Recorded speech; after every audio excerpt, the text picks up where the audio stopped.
Praise the lord. హల్లెలూయా. ఒకసారి చేతులు ఎత్తుదాం దేవుని సన్నిధిలో. హల్లెలూయా. కుడి చేస్తున్న మీ అందరికీ ప్రభు అయిన యేసుక్రీస్తు నామములో నా హృదయపూర్వక వందనాలు తెలియజేస్తున్నాను. పునరుద్ధానపు ఆరాధనకు వచ్చిన మీ అందరికీ పునరుద్ధానపు దీవెనలు, ఆశీర్వాదాలు దేవుడు మీకు, మీ కుటుంబానికి నిండుగా ఆయన అనుగ్రహించి మిమ్మల్ని బలపరిచి నడిపించిన దాకా. మంచిదండి. మన దేవుడు ఎవరండి? సజీవుడు. మరణపు సమాధిని గెలిచి తిరిగి లేచిన వాడై ఉన్నాడు. వాటి ఉదయకాలంలో వాక్యాన్ని పంచుకుంటున్నప్పుడు టైం చూస్తే 1:15 అయిపోయింది. వాక్యాన్ని ముగించలేకపోయాను. సో అదే వాక్యం కంటిన్యూషన్ మీతో పంచుకుందామని ఎంతగానో ఆశపడ్డాను. కానీ దానికన్నా ముందుగా వాక్యము ప్రిపేర్ అవుతున్నప్పుడు చిన్నప్పుడు సండే స్కూల్లో నేర్చుకున్న ఒక ఇంగ్లీష్ పాట నాకు నేను రాత్రి వాక్యము ధ్యానిస్తున్నప్పుడు జ్ఞాపకంకి వచ్చింది. వాక్యం కొద్దిసేపు పక్కన పెట్టేసి ఆ పాట పాడుకుంటున్నాను. ఎందుకంటే మన దేవుడు సజీవుడు కనుక ఆయననే స్తుతించే బదులై మనం అందరం ఉంటున్నాం. కాబట్టి ఆయన పునరుద్ధానుడు, అట్టి స్తోత్రాలు, అట్టి స్తుతులుకి అర్హుడైన. కాబట్టి మన వ్యక్తిగత జీవితాల్లో మనము ప్రతినిత్యము ఆయన పునరుద్ధానుడు అని గుర్తించి మనము ఎప్పుడూ మన జీవితాల్లో ఆయన స్తుతించడము మానద్దు. కాబట్టి ఉదయకాలంలో ఎన్ఆర్ గాస్పెల్ చర్చ్ అనే దానిలో ఒక సాంగ్ పోస్ట్ చేసినాము. మీ అందరూ చూసే ఉంటారు. దానిలో లిరిక్స్ ఉన్నాయి, 2 వచనాలే ఉంటాయి. అదే ఆ లిరిక్స్ ఒకసారి చూస్తే కనుక ఒకసారి పాడుకుందాం. ఆ పాట రూయల్ ఉన్నాడు, మనకు హెల్ప్ చేస్తున్నాడు, పాట పాడుతున్నాడు. ఆ పాట ఎట్లా అంటే, alive alive alive for ever more, my Jesus is alive alive forevermore, alive alive alive forevermore, my Jesus is alive. Sing hallelujah, sing hallelujah, my Jesus is alive forevermore. Sing hallelujah, my Jesus is alive. Simple గా ఉంది కదా. రాగము రాకపోయినా easy రాగము కలిసి పాడు. Alive alive alive forevermore, my Jesus is alive, alive forevermore. Alive, alive, alive forevermore. My Jesus is alive. అయ్యా పాడనిస్తావా, ఆగమంటావా?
సజీవమైన దేవుడు ఆయన మనం స్థుతిస్తున్నప్పుడు తనలో ఉంటున్న పునరుద్ధాన శక్తిని మనకి ఆయన అనుగ్రహిస్తున్న దేవుడు అయి ఉన్నాడు. హల్లెలూయా. అంటే ఎందుకంటే 2వ భాగం పెట్టినా చూడండి. ఆ పాట ఏమంటుందంటే, God sent His Son, they called Him Jesus. He came to love and heal and forgive. He lived and died to buy my pardon. An empty grave is there to prove that my Savior lives. దాని తర్వాత చరణం వచ్చేసి, because He lives, I can face tomorrow. Because He lives, all fear is gone. because I know He holds my future, and life is worth a living just because He lives. కాబట్టి ఇద్దరం కలిసి పాడుతుంటాము. First tune ఒకసారి గుర్తించండి, అదే second same మనం continuation పాడుకుంటాం.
Easter message ఇప్పటివరకు మన జీవితాల్లో ఎన్నోసార్లు వినుంటామా? 10 సంవత్సరాలు వినుంటాం. ఎప్పుడు చూసినా సమాధి దగ్గరికి వెళ్ళినారు, సమాధిలో దేవదూత కూర్చుంది, ఆయన ఇక్కడ లేడు, ఆయన తిరిగి లేచి ఉన్నాడు అని. వాళ్ళు వెళ్ళినప్పుడు భయపడద్దు అని చెప్పిందంట దూత. సో ఇవన్నీ వింటానే ఉన్నాం. సరే, అవన్నీ వింటున్నాం. మనము ఒక కొత్త కోణంలో వాక్యాన్ని ధ్యానిస్తామని ఆశపడ్డాను. అటు రీతిగానే ఆ మెసేజ్ని ఉదయకాలము సంఘంలో నేను పంచుకొని ఉన్నాను. What is the power of reservation? పునరుద్ధానం శక్తి అంటే ఏంటి అసలు తెలుసుకోవాలి. ఎక్కడ తెలుసుకుంటాము? ఆయన దగ్గరే తెలుసుకోవాలి, ఎందుకంటే ఆయన పునరుద్ధానం కనుక. కాబట్టి పునరుద్ధాన శక్తి గురించి మార్నింగ్ మెసేజ్లో కొన్ని వాక్యాలు మనం ధ్యానం చేసుకుని ఉన్నాము. He is risen, indeed he is risen, happy Easter అని చెప్తాం కదా. ఇక్కడ కూడా రిజన్ ఉంది కదా. ఈ రిజన్ అన్న దానికి అర్థం ఏంటి అంటే it is the power of resurrection. కాబట్టి దేవుని యొక్క పునరుద్ధాన శక్తిని మనం తెలుసుకోవాలంటే కనుక ఉదయకాలము వాక్యం ధ్యానించిన ప్రకారము ఫిలిప్పీయులకు రాసిన పత్రిక 3వ అధ్యాయము 10-11 వాక్యాలు మనం ధ్యానించున్నాం. అపోస్తలుడైన పౌలు చక్కటి మాటలు అక్కడ తెలియజేస్తుంటారు. అదే రీతిగానే అపోస్తలుడైన పౌలు రోమీయులకు రాసిన పత్రిక 6:4 ఆయన తెలియజేస్తుంటాడు. మనం ఆయనతో కూడా సమాధి చేయబడి ఉన్నాము, ఆయనతో కూడా మనము తిరిగి లేపబడి ఉన్నాం.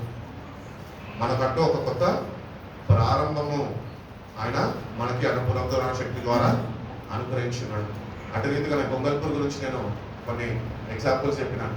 ఒక గొంగల్పూర్ అంటే అందరికి అసహ్యమైనది, కానీ ఆ గొంగల్పూర్కు ఒకరోజు బాధపడుతూ ఉన్నట్ట. ఏమనంటే, ఎందుకు నన్ను అందరూ ఇక్కడ అసహించుకుంటున్నారు అని దేవునికి మొరపెట్టుకుంటున్నప్పుడు దేవుడు అన్నాడట, నువ్వు నా దగ్గరికి వచ్చేసేయి, నేను నీ జీవితాన్ని మారుస్తాను. కొన్ని రోజులు ఆ గొంగల్పూర్ గంట దేవుని దగ్గరికి వెళ్ళిపోయి ఒక చక్కటి బటర్ఫ్లై లాగా మారిందంట. మన జీవితాలు కూడా అంతే. మనం ఎప్పుడైతే లోకంలో ఉంటున్న వాటిని అన్నింటిని విడిచిపెట్టి మనం దేవుని దగ్గరికి వెళ్ళిపోతామో, ఆయన రెక్కల నీడ ఆశ్రయం తీసుకుంటామో, ఆయన మీద ఆధారపడతాం, ఆయన ఆనుకొని జీవిస్తామో, ఆ గొంగళపూర్ వెట్టి రీతిగా అయితే సీతాకొక చిలుకగా అది మార్చబడ్డదో, రూపాంతరము చెందిందో, అట్టి రిజరెక్షన్ పవర్తో దేవుడు మన జీవితాల్లో కూడా ఒక నూతన కార్యము జరిగిస్తాను అని దేవుడు ఉదయకాలం మాట్లాడున్నాడు. అట్టి రీతిగానే ఈ 40 దినాల సిల్వ ధ్యానాన్ని మనం చేసి ఉన్న మనము ఎప్పుడు చూసినా కూడా మనం సిల్వను ధ్యానించామో మనందరం చెప్తాము, యేసయ్య సిల్వని మోసుకుంటూ యెరూషలేము వీధుల నుంచి గొల్గొతా కొండ వరకు నడుచుకున్నాడు. కానీ పునరుద్ధాన అనుభవంలో it is not about the cross of Jesus, but it is the cross about us. అందుకని తండ్రి అన్నాడు, ప్రభు అన్నాడు కదా, ఏమన్నాడు? మత్తయి సువార్త 16:24-26 ఏమంటున్నాడు? ఎవరైనా నన్ను వెంబడించిన కొన్నాడేలా వాడిని సిలువ వాడు ఎత్తుకొని వన్నాను. అప్పుడు యేసు తన శిష్యులను చూచి, ఎవడైనాను నన్ను వెంబడింపగోరిన ఎడల తను తాను ఉపేక్షించుకొని తన సిలువను ఎత్తుకొని నన్ను వెంబడింపవలెనని వాడు దాన్ని పోగొట్టుకున్నాను నా నిమిత్తము తన ప్రాణంను పోగొట్టుకున్నవాడు దాన్ని దక్కించుకున్నాను. కాబట్టి జర్నీ టు ద క్రాస్, యేసు ప్రభు వారు సిల్వ మరణం ఏంటో మనకి ఆయన చూపించి ఉన్నారు, మన కోసం అది అనుభవించి ఉన్నారు. ఈరోజు ఆయన సిల్వ మరణము ద్వారా, అనుభవాల ద్వారా ఈరోజు దేవుడు మన సిల్వను ఎత్తుకొని అనుభవాలు కూడా నడుచుకోమని ఆయన మనకి తిరిగి జ్ఞాపకం చేస్తున్నారు. కాబట్టి అనుభవాల ద్వారా మన సిల్వను ఎత్తుకొని ఆయనని వెంబడించాలి. క్రీడాకారులు ఉంటారు కదా, రన్నింగ్ రేస్ పెడతారు కదా, వాళ్ళందరూ పరిగెడతారు. వాళ్ళలో ఒక ఎంతజియాసం ఉంటుంది. ఏంటి అంటే, ఎంత కష్టపడి పరిగెడుతున్నప్పుడు కూడా వాళ్ళలో ఒక కాన్ఫిడెన్స్ ఉంటుంది. ఏంటి అంటే, ఇంత పరిగెట్టిన నేను ఇంకా కొద్దిగా పరిగెడితే నేను ముగించేస్తాను, బహుమానం నేను పొందుకుంటాను. అట్టి రీతిగానే మనం కూడా అట్టి ఆసక్తిని కనపరుస్తూ మన సిల్వను ఎత్తుకొని వెంబడిస్తే కనుక తప్పక దేవుడు మనకి వాగ్దానం చేసిన రీతిగా నిత్య జీవం ఏదైతే మనకి ఇస్తాడో, ఇంటర్నల్ లైఫ్ ఏదైతే ఇస్తాడో, ఎప్పుడైతే మన సిల్వని ఎత్తుకొని అనేది వెంబడిస్తామో, ఆ క్రీడాకారులను చూసి మనం నేర్చుకోవాలి. ఏంటి అంటే, వాళ్ళు పట్టుబడతారు, ఎట్టి రీతిగా బహుమానాన్ని దక్కించుకోవాలని ఎంతో కృషి పడతారు. అట్టి రీతిగానే మనం కూడా వాళ్ళ వల్లే ఆ స్పోర్టివ్గా తీసుకొని, నా దేవుడు నన్ను నడిపిస్తాడు, నాకు బలాన్ని శక్తిని అనుగ్రహిస్తాడు, నేను కూడా నా యాత్రని ముగించుకుంటాను, ఆ నిత్య రాజ్యంలోనికి నేను చేరుతాను అని ఆ శక్తిని మనం కనపరిస్తే కనుక దేవుడు తప్పక మనకి సహాయము చేస్తాడు. మూడోదిగా మనం చూసుకున్నాం కదా, లివింగ్ ఇన్ ద రిజరెక్షన్. ప్రభు పునరుద్ధరణుడు. ఈరోజు జీవిస్తున్న మనము we have to live in the resurrection. We were out of resurrection అంటే మనం ఒకప్పుడు చచ్చిన స్థితిలో ఉన్నాము, కానీ ఆయన పునరుద్ధానుడై లేచినాక he wants us to live in the resurrection. పునరుద్ధానములో మనము జీవించే వారమై ఉండాలి. కొలొస్సీయులకు రాసిన పత్రిక 3:1-2 పొద్దున్న ధ్యానించుకున్నాం. Since then you have been raised with Christ, set your hearts on the things above, where Christ is seated on the right hand of God. Set your minds on the thing above, not on this. క్రీస్తుతో కూడా లేపబడిన వారైతే పైనున్న వాటినే వెతుకుడి. అక్కడ క్రీస్తు కుడి పార్శ్వన కూర్చొని ఉన్నాడు. పైనున్న వాటి మీదనే గాని మీద మీ మనసు పెట్టుకొనుడి. ఏలైనగా మీరు మృతి పొందితిరి, మీ జీవము క్రీస్తుతో కూడా దేవుని యందు దాచబడి ఉంది. కాబట్టి పునరుద్ధాన శక్తి యొక్క అనుభవంలో పైనున్న వాటినే వెతకాలంట. ఒకవేళ నువ్వు వ్యక్తిగా ఉంటే కనుక నువ్వు పునరుద్ధానంలో నడుచుకుంటున్నావా అని దాని అర్థం. నువ్వు ఒకవేళ లేదు ఈ లోకపరమైన వెతుకుతున్నావు అంటే నీ వ్యక్తిగత జీవితంలో నీకు పునరుద్ధాన అనుభవం అనేది లేదు అని నువ్వు గుర్తించేవాడుగా ఉండాలి. అటు రీతిగా మనం చూసుకున్నట్లయితే కనుక పేతురు రాసిన మొదటి పత్రిక 1 వాక్యం కూడా చదువుకున్నాం. Praise be to God the Father. యేసుక్రీస్తు తండ్రి అయిన దేవుడు స్తుతింపబడును గాక. మృతులలో నుండి యేసుక్రీస్తు తిరుగు లేచుట వలన జీవము కలిగిన నిరీక్షణ మనకి కలుగునట్లు అనగా అక్షయమైనది వాడబారనిది స్వాస్థ్యము కలుగునట్లు ఆయన తన విశేష కనికరము చొప్పున మనల్ని మరలా జన్మింపజేశారు. కాబట్టి we are raised with Christ. ఆయనతో కూడా మనం సమాధి చేయబడ్డము, మళ్ళీ తిరిగి ఆయనతో కూడా మనము లేపబడము. అదే మనం బాప్తిజం తీసుకున్న అనుభవం.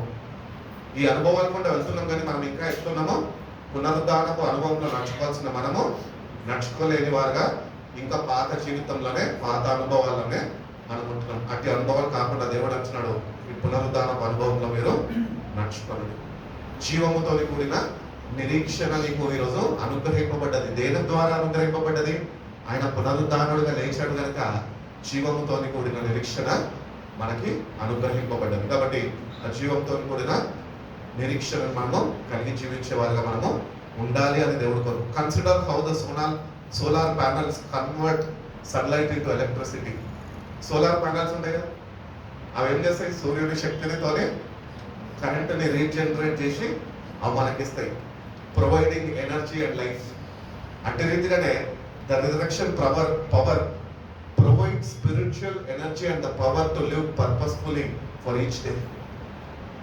మన ఆధ్యాత్మికమైన జీవితంలో మనం ఎప్పుడైతే ప్రభు దగ్గరికి వెళ్తామో, పునరుద్ధాన శక్తిని ఆశ్రయిస్తామో, అవి ఎట్టి రీతిగా అయితే రీఛార్జ్ అవుతాయో అట్టి రీతిగానే దేవుడు తన పునరుద్ధాన శక్తితో మనని రీఛార్జ్ చేస్తాడు. అంత మాత్రమే కాక ఆయన కొరకు యోగ్యమైన రీతిగా ఎట్టి రీతిగా మనము జీవించాలో మనకి ఆయన నేర్పిస్తాడు. నాలుగోదిగా చూసినట్లయితే వాట్ ఈస్ ఈస్టర్? ఈస్టర్ అంటే ఏంటి?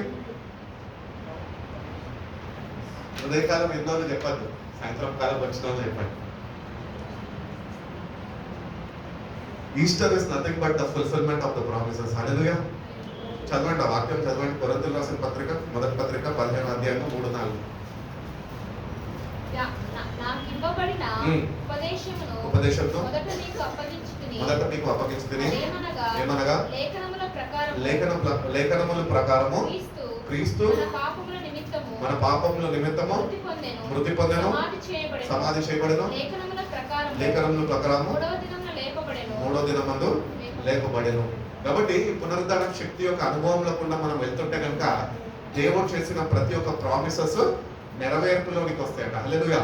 ఈరోజు మన జీవితంలో మనం ఎన్నో ప్రామిసెస్ దేవుని దగ్గర నుంచి తీసుకుంటాం. దేవుడు మనకు ఎన్నో ప్రామిసెస్ చేసి ఉండొచ్చు, కానీ అవి ఇంకా నెరవేర్చబడలేదు. ఎందుకు నెరవేర్చబడలేదు అంటే you don't have the experience of the resurrection power. ఆ రిజరెక్షన్ పవర్ ఉన్నప్పుడు, ఈస్టర్ అంటేనే రిజరెక్షన్ పవర్ కదా. సో ఆ పవర్లో మనం ఉన్నప్పుడు దేవుడు చేసిన ప్రతి ఒక్క ప్రామిసెస్ అన్ని నెరవేర్పులోనికి వస్తాయంట. అందుకని అంటున్నాడు, లేఖనాల్లో ఆయన గురించి రాయబడినట్లు అవన్నీ నెరవేర్చబడ్డాయి. కాబట్టి ఈ పునరుద్ధార శక్తిలో ప్రభు మనతో చేసిన ప్రతి ఒక్క ప్రామిసెస్ నెరవేరుస్తామని ఆయన తెలియజేస్తున్నాడు. అదే రీతిగా మనం చూసుకుంటే లూకాసు వార్త 24వ అధ్యాయం 44వ వాక్యం ఒకసారి చదవండి. అంతటా ఉమ్. ఆయన మోషే ధర్మశాస్త్రములోను ఆయన మోషే ధర్మశాస్త్రంలోను ప్రవక్తల గ్రంథములలోను ప్రవక్తల గ్రంథంలోను కీర్తనలలోను కీర్తనలలోను నన్ను గూర్చి వ్రాయబడినవన్నీ నన్ను గూర్చి రాయబడినవన్నీ నెరవేరవలెనని నెరవేరవలెనని నేను మీ యొద్ద ఉండినప్పుడు నేను మీ యొద్ద ఉండినప్పుడు మీతో చెప్పిన మాటలు నీతో చెప్పిన మాటలు నెరవేరినవని నెరవేరినవని వారితో చెప్పెను. వారితో చెప్పాను. కాబట్టి పునరుద్ధారణ శిష్యుల్ని కలిసినప్పుడు వారితో చెప్పుతున్నాడు, అన్ని నేను మీతో చెప్పినవన్నీ నెరవేర్చబడ్డాయి. కాబట్టి ప్రవచనాలు కూడా ఈ పునరుద్ధానము ద్వారా నెరవేర్పులోనికి వచ్చాయి. కాబట్టి మన జీవితాల్లో కూడా ఎంతో మంది సేవకుల దగ్గరికి వెళ్ళినప్పుడు ప్రవచనాలు చెప్పుకుంటాం, అవి మన జీవితంలో ఎప్పుడో నెరవేర్పబడతాయా అని మనం ఎదురు చూస్తుంటాం. కానీ ఎప్పుడైతే పునరుద్ధాన అనుభవంలో మనం దేవుని దగ్గరికి వెళ్తామో, దేవుణ్ణి అడుగుతామో అని పునరుద్ధాన శక్తి నాకు ఇవ్వని, అప్పుడు ఏ ప్రవచనాలు అయితే నీ జీవితంలో పలకబడి ఉన్నాయో అవన్నీ దేవుడు నెరవేరుస్తాము అంటున్నాడు. అదే విధంగా ఇప్పుడు సాయంత్రకాలం ఆరాధనకు వచ్చినాము, మీతో పంచుకోవాల్సిన విషయాలు ఏంటి అంటే, పునరుద్ధానము ద్వారా we are redeem and we are restored. హల్లెలూయా. విమోచించినాడు, అటు రీతిగానే మనని రెస్టోర్డ్ అంటే ఏంటి? తిరిగి ఆయనతోని సావాసము కలగజేసి ఉన్నాడు. రెస్టోరేషన్. దానికి చూసుకున్నట్లయితే తీతు రాసిన పత్రిక 3వ అధ్యాయం 5-6 వాక్యాలు చూడు.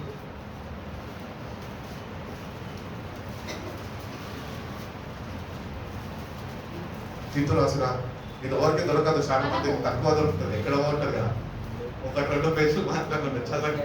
మనము నీతిని అనుసరించి చేసిన నీతిని అనుసరించి చేసిన క్రియల మూలముగా కాక తన కనికరం చొప్పుననే పునర్జన్మ సంబంధమైన జ్ఞానము ద్వారాను పరిశుద్ధాత్మ మనకు నూతన స్వభావము కలుగు చేయడం ద్వారాను మనల్ని రక్షించెను. మనము ఆయన కృప వలన నీతిమంతులను తీర్చబడి నిత్య జీవమును గూర్చిన నిరీక్షణను బట్టి దానికి వారసులు అవుటకై ఆ పరిశుద్ధాత్మను రక్షకుడైన యేసుక్రీస్తు ద్వారా ఆయన మన మీద సమృద్ధిగా కుమ్మరించాడు. కాబట్టి పునరుద్ధానపు అనుభవం ఏంటి అంటే, యేసు ప్రభువు వారు భూమి మీద ఉన్నప్పుడు సంచరించినప్పుడు శిష్యులతో అన్నాడు కదా, నేను వెళ్ళి తండ్రిని వేడుకొని మరొక ఆదరణకర్త అయిన పరిశుద్ధాత్మని మీ వద్దకు నేను పంపిస్తాను. కాబట్టి after his death and after the resurrection came the holy spirit. పరిశుద్ధాత్మ దేవుడు పునరుద్ధానం తర్వాత ఆయన భూమిపైకి పంపించాడు. అది మన జీవితాలకు ఎట్లా పంపించాడంట? సమృద్ధిగా. It is to the fullest. ఎవరికి ఎంత కావాలో అంత పొందుకోవచ్చు అన్నమాట. కాబట్టి పునరుద్ధాన అనుభవంలో ఉంటున్న మనము, ఈ పునరుద్ధాన పండుగను జరుపుకుంటున్న మనము, ఇట్టి అనుభవాలు కూడా నన్ను నడిపించి ప్రభు అనే దేవుడిని మనము అడగాల.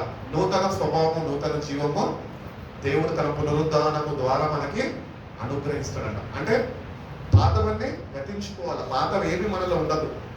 ఆ ఉండకుండా ఉండాలి అంటే పునరుద్ధానం దగ్గరికి వెళ్ళి ఆ పునరుద్ధాన శక్తితోని మనం నింపబడితే, ఆయన వేడుకుంటే, ఆయన పునరుద్ధాన శక్తితోని మనం నింపితే మనలో ఉంటున్న పాతవన్నీ గతించిపోతే సమస్తము నూతన పరచబడతాయి. కొరింథీయులకు రాసిన 2వ పత్రిక 5:17 అంటాడు కదా, క్రీస్తునందు ఉన్నవాడు నూతన సృష్టి కాగా ఎవడైనాను క్రీస్తునందు ఉన్న ఎడల వాడు నూతన సృష్టి, పాతవి గతించెను, ఇదిగో కొత్తవాయను. కాబట్టి ఈ పునరుద్ధాన అనుభవంలో మనం నడిపింపబడుతున్నప్పుడు పాతవన్నీ మనవి గతించుకోవాలట, సమస్తము కొత్తగా మార్చబడాలట.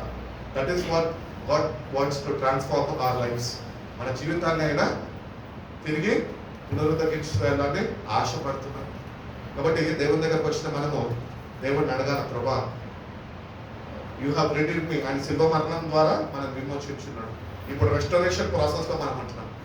ఈ రెస్టోరేషన్ ప్రాసెస్లో మనం ఏం చేయాలంటే, దేవుని మహిమను ఏదైతే మనం పోగొట్టుకున్నామో, దేవుని శక్తిని ఏదైతే మనం పోగొట్టుకున్నామో, ఏ శక్తి అయితే ఆయన కుమ్మరించి ఉన్నాడో మన మీద సమృద్ధిగా, దాన్ని ఈరోజు మనం అనుభవించలేని వారిగా మనం ఉంటున్నాం కదా, తిరిగి పొందుకునే కృపను దేవుని యొద్ద నుంచి మనము అడిగి పొందుకునే వారిగా మనము ఉండాలి. Redemption, restoration, reconciliation are only available through resurrection. దేవునితో నేను తిరిగి కలుసుకోవాలన్నా, విమోచించబడాలన్నా, తిరిగి దేవుడు అనుగ్రహిస్తున్న శక్తిని పొందుకోవాలన్నా, ఇవన్నీ పునరుద్ధాన అనుభవం ద్వారా వెళ్ళినప్పుడే ఇవన్నీ తిరిగి మళ్ళీ నువ్వు దేవుని యొద్ద నుంచి పొందుకుంటావు. ఈరోజు మనం ఒక ఎగ్జాంపుల్ చెప్పాలంటే, పాపం చేసేవాడు పాపంలోనే ఉంటాడు, దేవుని దగ్గరకు వచ్చి ప్రభా నీ శక్తితో నింపు అంటాడు. పాపం ఉంటుంది, దేవుని శక్తి ఉండగలుగుతుందా? ఉండదు. అదే రీతిగానే మనలో ఏమి ఉండకుండా నూతన పరచబడి మనం ఈ పునరుద్ధాన అనుభవంలో వెళ్తున్నప్పుడు దేవుడు మనల్ని విమోచిస్తాడు.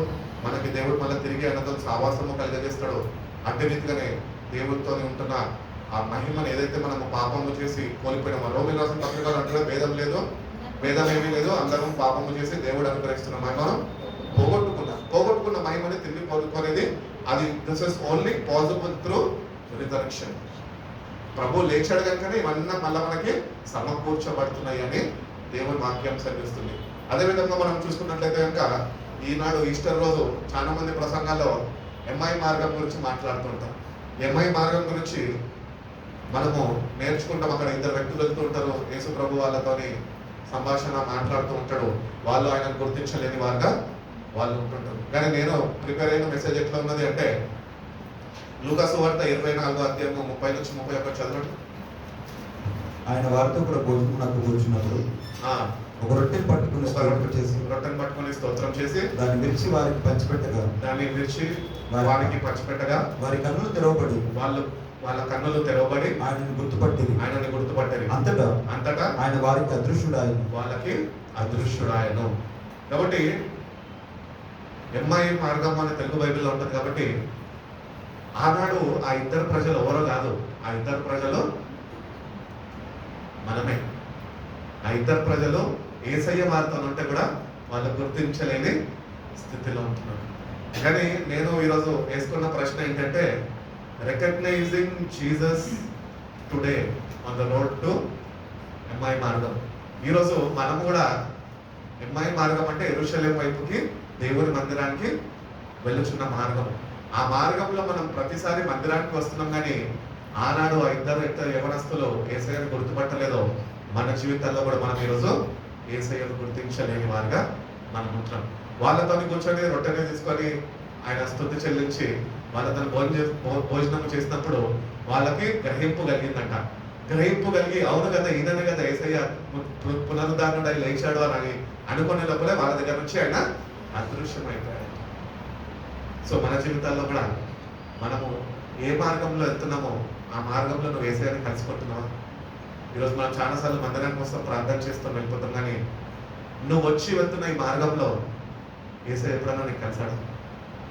ఒకరు కలకపోతే కదా, ఆ గ్రహింపు నీకు లేకపోతే కనుక దేవుడిని అడుగు, ప్రభా ఆ మార్గంలో బిడ్డను ఎట్టి రీతిగా నువ్వు కలిసినావు, నాకు కూడా అనుభవాన్ని కూడా నన్ను నడిపించు అని దేవుడిని అడిగితే కనుక ఈ పునరుద్ధారణకు అనుభవం అదే.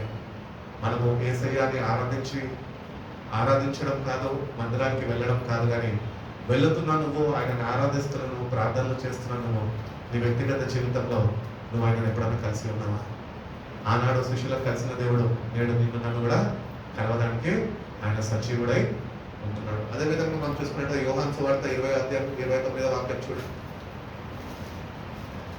అంటాడు కదా తోమా గురించి సందేశంలో అంటాడు కదా, నన్ను చూచి నమ్మితివి, నీవు నన్ను చూచి నమ్మితివి, చూడక నమ్మిన వారు ధన్యులని, చూడకుండా నమ్మిన వారు ధన్యులని వారితో చెప్పారు. ఈరోజు మనం అందరం ఎవరండి? We are blessed people because Christ died for us and he rose again for us, and because of his resurrection we are blessed. కాబట్టి చూసి నమ్మిన వారి కంటే చూడకుండా నమ్మిన వారు ధన్యులు. అంటే నేనంటాను, చూసిన నమ్మేవారు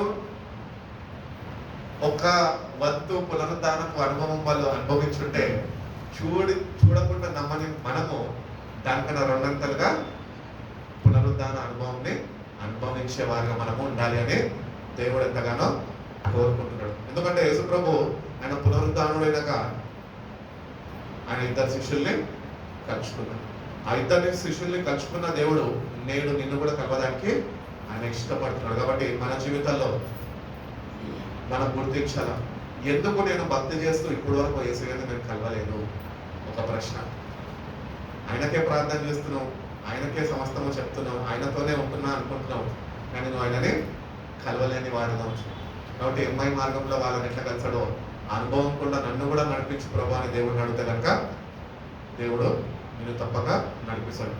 రికగ్నైజ్ జీసస్ టుడే. ఆనాడు వాళ్ళు గుర్తించడం యేసయ్యని కాదు, ఈరోజు మనము యేసయ్య మనతో ఉన్నాడు, మనతోనే నడుస్తున్నాడు అని మనం గుర్తించే వారుగా మనము ఉండాలి అని దేవుడు కోరుకుంటున్నాం.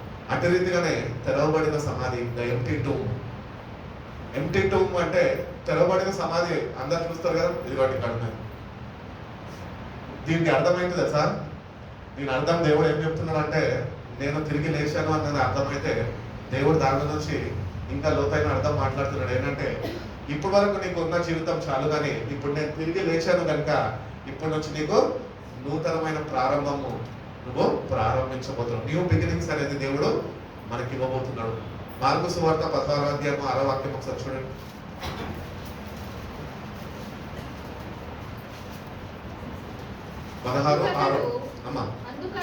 అందుకతడు కలవరపడకుడి, సిలువ వేయబడిన నజరేయుడైన యేసును మీరు వెతుకుచున్నారు, ఆయన లేచి ఉన్నాడు, ఇక్కడ లేడు. కాబట్టి ఇక్కడ చెప్తున్నాడు, do not be alarmed. He said, you are looking for the Jesus of Nazareth who was crucified. He has risen, he is not here. See the place where he lay. ఆయనని పెట్టిన సమాధి మీరు చూడండి, ఆయన ఇక్కడ లేడు. మరి అక్కడ లేనోడు ఎక్కడ ఉన్నాడు? ఆయన మనతోనే మన పక్కలో ఉన్నాడు. ఆయన మన పక్కన ఉన్నప్పుడు మనం కూడా ఒక నూతన ప్రారంభము అనేది మన జీవితంలో మనం ప్రారంభించవచ్చు. కాబట్టి ఎంప్టీ టూమ్ దేనికి సాదృశ్యము అంటే, God wants to redesign your life and he wants to give your new beginnings. చాలా మంది మన జీవితాల్లో అనుకుంటూ ఉంటాం నిరాశ నిస్పృహతో, ఏమనంటే నా జీవితం ఇంతే అని. నేను జీవితం అంతే అన్న దానికి ప్రశ్న ఏంటి తెలుసా? ఆయన సజీవుడు అయినాడు, సమాధి తెరవబడి ఉన్నది. నువ్వు ఆయనని కానీ చేరుకోగలితే ఆయన నూతనంగా జీవితాన్ని నూతనపరిచి నూతన ప్రారంభము అనేది దేవుడు నీకు అనుగ్రహించబోతున్నాడు. అదే వాక్యానికి మనం కోరిలేటెడ్ వర్సెస్ చూసుకుంటే కనుక కొరింథీయులకు రాసిన 2వ పత్రిక 4వ అధ్యాయం 16-17 వాక్యాలు ఒకసారి చూడండి.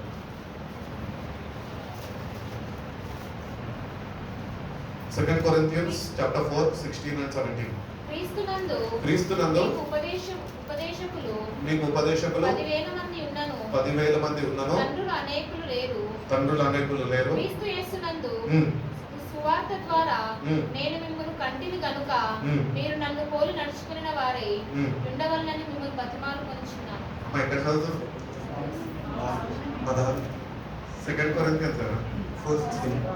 కావున మేము అధైర్యపడము, అది మా బాహ్య పురుషుడు కృషించుచున్నాను. కావున మేము అధైర్యపడము, అధైర్యపడము, మా బాహ్య పురుషుడు కృషించుచున్నాను. ఆంతర్య పురుషుడు దినదినము నూతనపరచబడుచున్నాడు. దినము నూతనపరచబడుచున్నాడు. మేము దృశ్యమైన వాటిని చూడక అదృశ్యమైన వాటిని నిదానించి చూచుచున్నాము. కనుక క్షణమాత్రము ఉంటున్న మా చులకన శ్రమ మా కొరకు అంతకంతకు ఎక్కువగా నిత్యమైన మహిమ భారమును కలుగజేయుచున్నది. ఏలయనగా దృశ్యమైనవి అనిత్యములు, అదృశ్యమైనవి నిత్యము. కాబట్టి ఈ పునరుద్ధరణ అనుభవంలో దేవుడు తెలియజేస్తాడు, therefore we do not lose heart. Through we are outwardly we are wasting away, but yet inwardly we are being renewed day by day. అంటే పునరుద్ధరణపు శక్తితో నువ్వు ఎప్పుడైతే దేవునితో సావాసంలో ఉంటావో నువ్వు బాహ్యంగా నువ్వు కృషించిపోతూ ఉండొచ్చు, కానీ ఆయనతో నీకు సావాసం ఉంది కనుక పునరుద్ధరణ శక్తి నీలోని కూడా ప్రవేశిస్తుంది కనుక అంతరంగంగా నువ్వు ఏమవుతున్నావు అంట నూతన పరచబడుతున్నావు.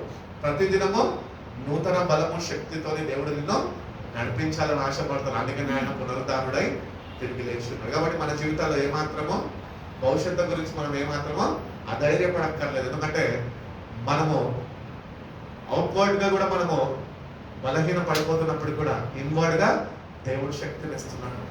ఆ శక్తి ద్వారా మనము ఆయన రాజ్యం కొరకు తగిన సిద్ధపాటు కలిగిన వారమై ఉండాలి. ఎట్టి రీతిగా అయితే ప్రభు పునరుద్ధారుడై తిరిగి లేచి ఈ భూమి మీద 40 దినాలు సంచరించి మళ్ళీ తిరిగి ఆరోహణమై వెళ్ళిపోయాడు, అట్టి రీతిగానే నీ కొరకు నా కొరకు స్థలం సిద్ధపరుస్తా అన్న దేవుడు ఆయన మధ్యాకాశంలో తిరిగి రాబోతున్నాడు. కాబట్టి అదృశ్యమైన వాటి మీద మనము లక్ష్య పెట్టి, దేవా నీ రాజ్యం అంటూ ఒకటి ఉన్నది, నువ్వు చెప్పిన ప్రకారం విశ్వసిస్తున్న నిరీక్షణతో నేను ఎదురు చూస్తున్న ప్రభా, నువ్వు నా కొరకు వచ్చావు, నన్ను వెతికి రక్షించావు, నా కొరకు ప్రాణం అర్పించావు, సమాధి చేయబడ్డావు, తిరిగి లేచావు. ఆ పునరుద్ధాన శక్తిని నాకు అనుగ్రహించున్నావు. ఆ శక్తి ద్వారా ప్రభా ఈ నూతన అనుభవాలు కూడా నేను నడుచుకొని కృపను దయచేయండి. రాజ్యానికి నన్ను సిద్ధపరచు ప్రభా అని దేవుడిని అడిగితే కనుక దేవుడు తప్పక ఆ పునరుద్ధానపు అనుభవాల్లో మనని నడిపిస్తున్నాడు. దేవుడు అటువంటి కృప మనందరికీ అనుగ్రహించి మనం బలపరిచి నడిపించును గాక. కళ్ళు మూసుకుందాం, ప్రార్థన చేసుకుందాం. పరిశుద్ధుడా, ప్రేమ కలిగిన సేవ గొప్ప తండ్రి, మమ్మల్ని ఎంతగానో ప్రేమించి ప్రభా సాయంకాలం వేద ప్రభా మీ మందిర ఆరాధనలో ప్రభా మీ రెండో ఆరాధనకి ప్రభా ఇటు రీతిగా మేమందరం కూడుకోదానికి నెల చేసిన మేలులకై నీకు స్తోత్రాలు ప్రభా. వచ్చిన ప్రతి ఒక్క బిడ్డను బట్టి నీకు వందనాలు ప్రభా. బిడ్డలనైనా మీరు దర్శించిన విధానం బట్టి మీకు స్తోత్రాలు. బిడ్డలనైనా మీరు దర్శించండి, బిడ్డల్ని మీరు బలపరచండి ప్రభా. నీ పునరుద్ధాన శక్తి ఎంతోనైనా బిడ్డలకు మీరు తెలియపరచండి ప్రభా. అనుభవాలు ఉన్ననైనా బిడ్డలు నడుచుకొని కృపణనైనా బిడ్డలకి మీరు దయచేయండి ప్రభా. అవును ప్రభా, మృత్యుంజయుడిగా ప్రభా మరణాన్ని జయించినైనా తిరిగి లేచినందుకు నీకు వందనాలు ప్రభా. ఆ మరణ భయం నుంచి మమ్మల్ని విడిపించండి ప్రభా. దేని గురించి చింతించగా ఉండడం నిన్ను నేర్పించండి ప్రభా.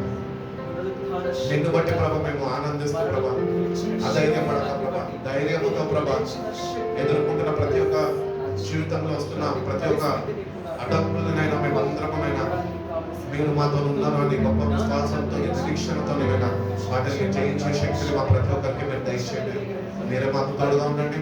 ఈ పునరుద్ధానపు శక్తితోనైనా మీరు మమ్మల్ని నింపండి ప్రభా. అనుదినము నీతో సావాసం చేస్తూ ప్రభా ప్రతిదినమునైనా ఆత్మలో బలపరచబడుతూ ప్రభా, నూతన పరచబడుతూ ప్రభా నీకు సమీపంగా జీవిస్తూ ప్రభా అంటే అనుభవాలు మనం నడుచుకునే కృపను మా ప్రతి ఒక్కరికి మీరు దయచేయండి. వచ్చిన ప్రతి ఒక్క బిడ్డను బట్టి నీకు వందనాలు. బిడ్డలైనా మీరు దర్శించండి, బిడ్డలు మీరు బలపరచండి. ఈ పునరుద్ధాన శక్తి ఏమై ఉన్నదో బిడ్డలకి మీరు తెలియజేసి వారి జీవితంలో బిడ్డలకి మీరు అనుగ్రహించి ప్రభా నవనూతనమైన మార్గాల్లో బిడ్డలకి మీరు నడిపించి బిడ్డల జీవితం ద్వారా మీరే ఘనత మహిమ ప్రభావం పొందుకుంటున్నామని